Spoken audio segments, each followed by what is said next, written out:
Yes, I'm on the trail of the JEC and their schemes to produce electricity in more useful ways or interesting ways. And this gentleman knows all about it. And your name is? My name is James King. I work for the JEC, the Energy Solutions Group. I'm project managing the development of these solar projects. I mean, electricity has been kicking around in various things for ages and ages and ages. But the basic stuff like heating and lighting your houses, there's so much scope there, but for some reason it doesn't. I'm just a naive, ordinary guy. It doesn't seem as though they've really grabbed it for what it could be doing. You see, now you're on about mixing, which is rather interesting. It's why I like your scheme, mixing sheep with generation of electricity.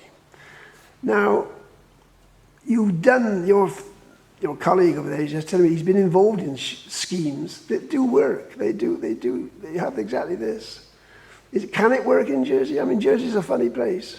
Of course it can work. It's exactly the same principles. It's solar panels in a field and sheep grazing around the underneath of the panels around the outskirts to keep the grass down.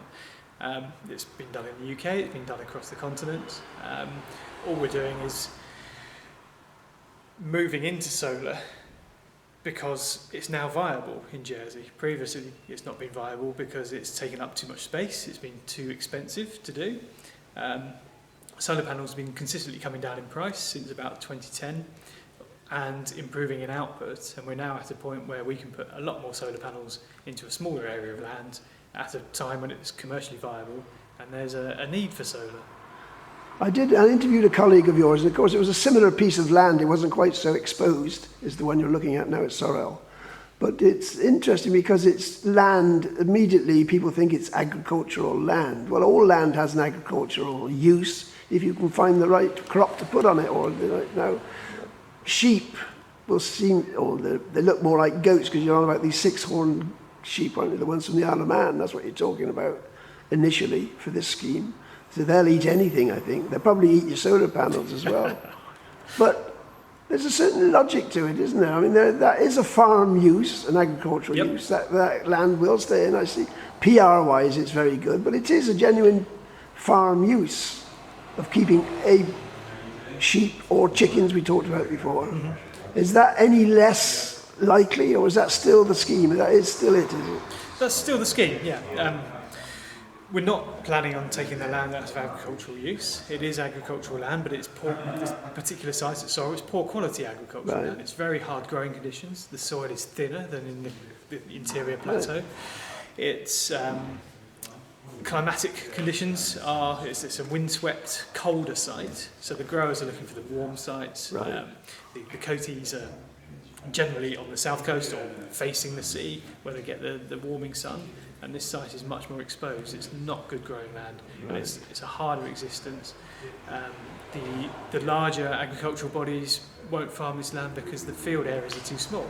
There's lots of smaller pockets of land surrounded by hedgerows, and they prefer to farm big, wide open fields that they can get their machinery onto. Well, the nature of farming is changing here and everywhere else. It's obviously they're looking for different crops and so on. But I've seen correspondence, and I've thought it myself. If the land isn't that critical for agriculture, why not build houses on it? And if you want, put your solar panels on the roofs of the houses. That is an idea. I don't think there'll be many takers to live up there because it is a windswept, exposed site. And planning policy, you struggle to build homes there. There's not the infrastructure, so you need water, sewerage. It's an exposed, remote location. You talk about putting solar panels on the roofs of properties. I saw the same comment on social media. What we're trying to do is provide a density of energy generation into one place, because it's cost effective to install. Whereas if you put individual panels or small amounts of panels on lots of homes, the costs are much, much higher, and that will come at a cost to the consumer eventually. Well, if there are low-level blocks of houses, I mean, again, up to a whizzo architect to make them look presentable. Mm-hmm. It could all be done. Yeah. But you don't think from that sort of scale of operation you'd produce a surplus of electricity. You'd think it would be sufficient to run the houses themselves. I would think if it's an acre, about 20 houses to the acre, that sort of thing, if that's what you're going to be doing. So when you do a house, you can only install as much solar as there is suitable roof space, and you can't install right up to the edges, so you lose an area of roof space anyway. On a ground mount scheme like this, you can pack in the panels, so we're talking about sort of 5,000, 5,500 panels on this one site, and that's a lot more generation than you get on 40 or 50 homes. When you build solar onto people's homes, you're looking for matching their base load. So if you install a lot more solar panels than they need, you're exporting that power back to the grid, for which JE will pay buyback tariff for. When I talked to your guy at the St Clement's one, the Rue Moulin Avant, Yep. which was a very appropriate name, I thought. They said there were likely to be four projects like this sort. Now, this is the second one I've seen.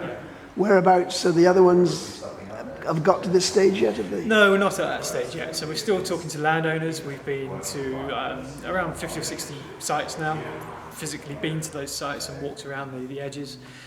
And yeah, we've got probably 4 other sites which we think are suitable at this time. So we're looking at a wide range of factors. We're looking at the screening, we're looking at the grid connection, we're looking at the access, we're looking at the current land use. And so many sites don't meet our requirements. We've set ourselves a series of very strict guidelines, so we can't have excessive visual impact on the surrounding area, on surrounding properties. It can't be, we can do this on a coatee where it's the best grade Jersey potato land. So it's a kind of balancing of all these different elements to try and get the suitable locations. If you have other sites in mind, how do you interconnect them? Because obviously if they're generating electricity at St Clement, which is a long way from Sorel, there's got to be are you going to connect them together so that you have a basic central supply for all this storage? They wouldn't be physically connected to each other, but they are connected via the HV network. So we've got a high voltage network across the island that runs to various points, and then it gets to a substation and it'll be stepped down to 230 volts for household supply. Right. So any power that's generated will be backfed into the network, and then it will go to where it's being used. So if it's being... But this is the problem where I have electricity. Unless you use it straight away, when I used to have my little Hornby 00 train set, if the batteries were flat, you weren't going to get anything out of them. And that's as simple. Now this is the same. If you've got solar panels, they've generated electricity during the day. They're not going to generate it during the night. You've got to have stored it in a battery somewhere. Is that the simple system, or is that the system in simple terms? At the moment, we don't have any plans to install batteries on sites, but there will be a point in the future at which we do need batteries. So with more and more renewables have intermittent generation, so they'll be generating at one point and not at the next. And they'll be generating at times when you don't necessarily need that power. With this project and the St Clement project you talked about earlier, we get to a point where we're generating, but that power can still be used effectively on the island at the time it's generated. As you get more solar, more potentially wind in the future, we will need to start to think about batteries, and we will find... With 4 sites, would you be talking batteries? Potentially, yeah. Yeah, that would be. So you wouldn't be trying to sell it to the French? Oh, definitely not. No, I don't think I'd have any need for it. And I think there's no plans for us to become an exporter of power, but the more power that we can generate on island, the more control we have over prices, over energy sovereignty. I was saying to your colleague here, we're just driving up here, the number of big delivery wagons that are on the road. Yeah. And I was suggesting to him, well, that would be an ideal way to offload a lot of electricity. You not immediately use it, because you could have electric wagons of that sort and charge them up. So they'd store their surplus if there is a surplus. Because obviously they will, winter, summer, there will be differences of use from domestic use. Yeah. And there's not a lot of industrial use going on in Jersey. There's not much. Not a huge amount, no. Electric lorries, they do exist, but it's a technology in its infancy. It's big and expensive. We've seen more and more electric cars coming onto our roads because the technology is getting cheaper. Bring back the milk float, I said. Exactly, yeah. They worked. They did. Yeah, they do what they need to do. But it makes sense. If you've got an electric vehicle that's on charge, you can charge. Well, they had so solar, much going for them because they were slow, which people want slower traffic. So they were odd vehicles, but they used to charge them up overnight. Yeah. They were ready there in the morning to use, and they had to do whatever they had to do, and it would, for delivery type vehicles, it's ideal. It is, absolutely, yeah. And you'll see, so I lived in Bristol for a while, and they set up a sort of delivery hub. So the HGVs, the large lorries, would deliver to a central point, and then electric vehicles would go out from that hub to vans, or in some cases, electric trikes, delivery bikes, that kind of thing, would go out and do the last mile, they call it. So, the technology's there, the ideas are there, it's just a question of putting it into practice, and part of the problem is always cost. The other thing about this is they're talking in terms of 25-year lifespan for the panels. Is that likely to be more or less? I mean, in practice, it sounds okay, but that's likely they'd have to be renewed panels after 25 years. No, so the panels that we buy, we buy good quality, well-resourced panels. We try to avoid things like slave labour. Right. The panels we buy will have a 25-year product warranty. So Right. after 25 years, the output will have dropped to a minimum threshold. Right. So panels, they degrade over a period of time, and Right. those degradation rates are warranted. Right. And it's like less than 1%, it's normally sort of 0.5% per year output panel degradation. So after 25 years, they'll typically be generating at sort of 80 to 85% of their original Right. output. But that doesn't mean they stop generating. They don't just fall off a cliff after 25 years. You find it comes down, it plateaus. So you get this gentle degradation. And there's panels that were installed back in the 1970s that are still generating, albeit at a much lower output than they are now. Why on buildings particularly are the panels used primarily on roofs? Why aren't they used on walls to much extent? You're looking for an optimum angle to mount the panels at. So when we do a ground mount project, we're looking at mounting the panels at 22 degrees, which meets the sort of threshold between winter time sun angle and summertime sun angle. Rooftops, you're limited by whatever the roof is angled at. With wall mounted. Of course, in your installations, they could be adjustable, couldn't they? Yeah, they could be, yeah. You can get either More cast, I think. single axis or dual axis. Right. But walls, they tend to be at the wrong angle. Right. And there's not lots of wall space when you've got windows. I mean, you can get building mounted wall panels, but they tend to be on skyscrapers designed for that purpose from the outset. Okay. The people who own the land, now, what's going to happen if you say to them after 25 years, they're not viable, your particular site is no longer viable, you're just going to say, well, I've discussed it with your St Clement's one, you can pull out of the contract. But does that mean that land will be then, because does this amount to a building? That's what I'm saying. From a planning point of view, will that make that brownfield site? No, we're not applying for a change of use to agricultural land. No, right. Extremely keen to keep agriculture on the site in some form, and sheep is the bare minimum we want to do. It makes sense to put sheep on a site like this because it's, as I said, hard-grown land. And on some of the better quality agricultural sites, we look to do more. We'd look to do, as my colleague said last time around, we're speaking to the tea companies, to other growers to see what we can do. But no, this wouldn't be classified as a brownfield site. We have a planning obligation to remove all equipment at end of life, and it will be returned back to the owner in a better state than it currently is in, because it's been rested from intensive growing for that period of time. And what will happen to the panels themselves? How will they be dismantled and disposed of? They'll be recycled. So recycling of solar panels is in its infancy at the moment, Right. but that's because solar panels have a long lifetime.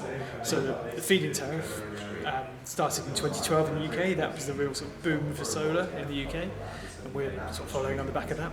And we're not seeing a lot of panels at end of life at this stage. We're only 10 years into it. 12 years maybe. Viridor have set up a recycling plant for solar panels in the UK somewhere. France are investing heavily into recycling, and they'll be taken away, they'll be crushed, and all the raw materials extracted and taken back to a different use of some description. Well, it's an interesting project. I wish you well. Thank you. I mean, we have got to try and solve a few problems with the world, haven't we? Yeah, And this solves some of the problems. Yeah, it's not the full answer. We see it as a framework or a a puzzle. So solar is one element. It's never going to satisfy the entire island.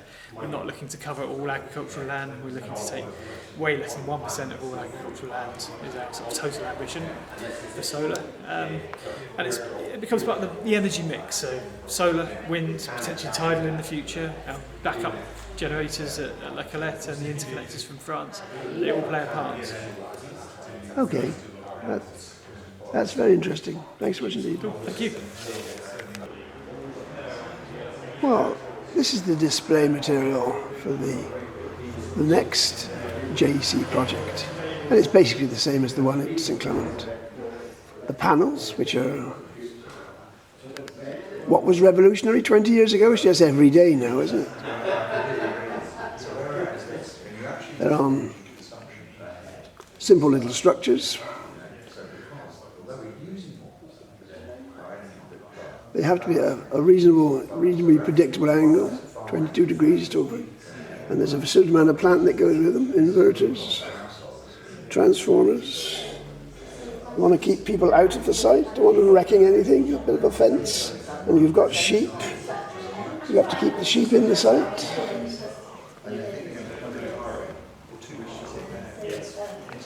So, the guys here have done schemes, they've got ongoing schemes. It does work. Of course, as old I.K. Brunel found out, people will resist because it's new, or relatively new. It's a new idea. In a sense, what we're trying to do here is just create a couple of electrical reservoirs. So security in the next stage, how we store. I'm a vegetarian. I don't approve of sheep being eaten, but there we are. I mean, that's a very minority view at the moment. But